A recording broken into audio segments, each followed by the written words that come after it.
నేనొక్కడు ఒకవైపు ప్రతిపక్షం అంతా ఒకవైపు అంటున్నారు ఏపీ సీఎం జగన్. ఏపీలో పొలిటికల్ సినారియో కూడా అలాగే ఉంది. టీడీపీ, బీజేపీ, జనసేన కూటమి ఒకవైపు మోహరించింది. కాంగ్రెస్ నేతృత్వంలో వామపక్షాలు మరోవైపు మోహరించాయి. లెఫ్ట్ రైట్ అంతా కలిసి వచ్చిన యుద్ధానికి సిద్ధమంటూ సమరశంఖం పూరించారు జగన్. ఆంధ్ర ఎన్నికల భారతంలో అభిమన్యుణ్ణి కాదు అర్జునుణ్ణి అంటున్నారు. జగన్ది మిథున రాశి. మరి ఎన్నికల నామ సంవత్సరంలో ఏపీ సీఎం రాశి అండ్ రాజకీయం ఎలా ఉందో చూద్దాం.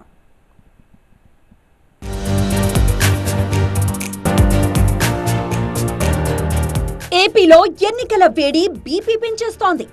ఏపీ సీఎం జగన్ ఒక్కడే ఒకవైపు, మిగిలిన ప్రతిపక్షాలన్నీ మరోవైపు మోహరించాయి. దేశంలో ఏ రాష్ట్రంలో లేని రాజకీయ పరిస్థితి ఆంధ్రప్రదేశ్లో కనిపిస్తోంది. అటు జగన్ సారథ్యంలో మేమంతా సిద్ధమంటూ ఎన్నికల యుద్ధానికి సిద్ధమైంది అధికార వైసీపీ. మరోవైపు ఒక్కొక్కళ్ళు కాదు అంతా ఒకేసారి కలిసి రండి అంటున్నారు జగన్. సింహం సింగిల్ గానే వస్తుందంటూ పంచ్లతో కుమ్మేస్తున్నారు.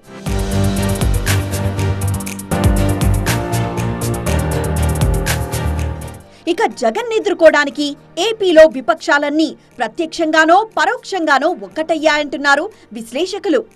బీజేపీ, టీడీపీ, జనసేన కూటమి ఒకవైపు మోహరిస్తే కాంగ్రెస్, లెఫ్ట్ మరోవైపు మోహరించాయి. అంతా కలిసి జగన్ పై యుద్ధానికి లెఫ్ట్ రైట్ అంటున్నాయి. అయినా తగ్గేదేలే అంటున్నారు జగన్. 1972 డిసెంబర్ 21న పుట్టిన జగన్ది మిథున రాశి, ఆరుద్ర నక్షత్రం. ఇక మిథున రాశి గురించి చిలకమర్తి ఏం చెప్తున్నారో చూద్దాం. మిథున రాశి వారు ఖర్చులు నియంత్రించుకోవాలని మాత్రం సూచిస్తున్నాను. మిథున రాశి రాజకీయ నాయకులకి ఈ సంవత్సరం అంత అనుకూలంగా లేదు. మొత్తం మీద మిథున రాశి వారికి శ్రీ క్రోధినామ సంవత్సరం విశేషించి మనకి ఈ సంవత్సరం మిథున రాశి వారికి మధ్యస్థ ఫలితాలు, ఖర్చులతో కూడుకుని ఉన్నటువంటి ఫలితాలు కనబడుతున్నాయి. మొత్తం మీద మిథున రాశి వారికి శ్రీ క్రోధినామ సంవత్సరంలో వృత్తి, ఉద్యోగ, వ్యాపార పరంగా కొంత అభివృద్ధి ఉన్నప్పటికీ ఆర్థిక పరమైనటువంటి సమస్యల వల్ల కొంత జాగ్రత్తలు వహించాలని సూచిస్తూ మిథున రాశి వాళ్లకు క్రోధినామ సంవత్సరంలో పురోగతి ఉంటుంది, కానీ ఫలితాలు మాత్రం మధ్యస్థమంటున్నారు పండితులు. సాధారణం, మధ్యస్థం లాంటి పదాలు జగన్ కు వర్తించవంటున్నారు ఆయన అభిమానులు. మిథున రాశికి గురుబలం తగ్గినా జనబలం పెరిగిందంటున్నారు ఫ్యాన్ పార్టీ అభిమానులు.